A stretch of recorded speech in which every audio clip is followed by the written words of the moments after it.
My background is that I spent about 15 years in the Defence Department in a number of areas, including the intelligence area and also in the defence industry space. And then subsequently I went to work for Kim Beazley when Kim was the Minister for Defence, obviously with a very strong interest in what was occurring in WA, so I've been suitably inculcated in regard to the defence capability there. But more importantly from a Victorian perspective is getting a much better understanding of, particularly now, of what occurs here in Victoria from a defence industry activity. Along with your WA Defence Industry Advocate, I'm also a member of the CableX Advisory Board, a company which does fantastic cabling for many of the world's Airbus aircraft, amongst other things, but also other armoured platforms and also the railway industry as well. So we could come to that in terms of the importance of businesses who have balanced portfolios which include defence procurement activity on the one hand, but also other industry domain activity as well. It draws in about $8 billion worth of work every year, and that will continue over the next 30 to 40 years with these major programs coming down the pipeline. So there's a lot of prospect for Victorian defence industry in regard to generating income, creating more jobs and tapping into the R&D capability of Victorian universities and other research arms. It's about a third of all activity for defence industry across Australia, and from the point of view, for example, of the F-35 program, about 65% of activity by defence industry for Australia emanates from Victoria. Victoria's defence sector employs nearly 20,000 people directly in defence activity. Many of those people also do other work for their home companies in regard to other industry domain activity, but about nearly 20,000 people, and that number is growing exponentially. And as the major programs come through the pipeline for the next decade, that number I expect would increase as well. There are nearly 1,000 companies in Victoria who are involved in the defence industry space, supporting both armoured capability, other vehicle activity for the Australian Defence Force. But the number's growing that's directly involved in defence industry activity in Victoria.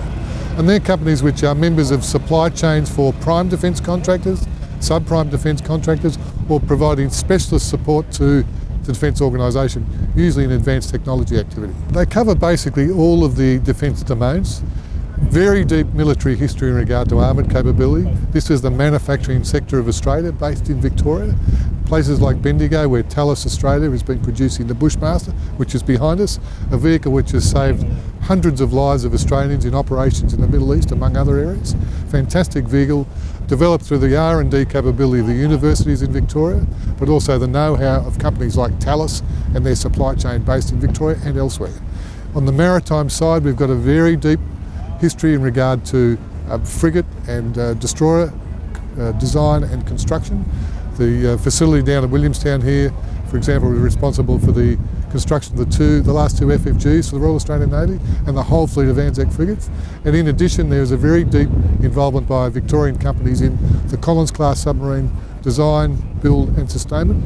And all of those companies are still involved in maritime sustainment and will continue to do so as these new programs roll through, C1000 and C5000 among others. The agency that has principal responsibility for the defence industry sector in Victoria is in fact the Innovation, Jobs and Industry portfolio. Martin Pakula is the Senior Minister there, and he's supported by other ministers and the Parliamentary Secretary as well. It's a structure which is known to other states and territories as well. It works reasonably effectively in that regard.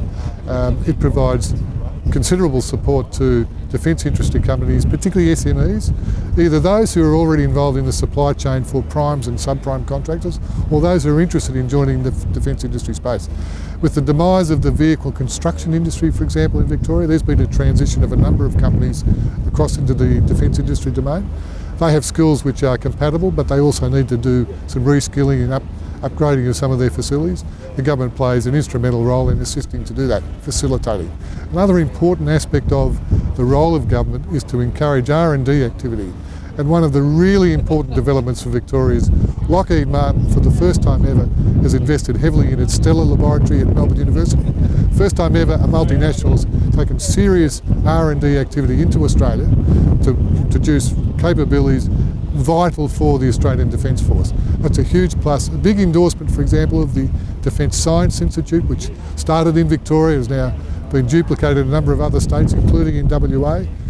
A facility which operates to assist industry to link with the research arms. And Victoria, among other capabilities, is the engineering hub of activity for the Australian Defence Force, based around our universities like Melbourne University, Monash, RMIT, etc. Moran, for example, which is heavily involved in the F-35 technology.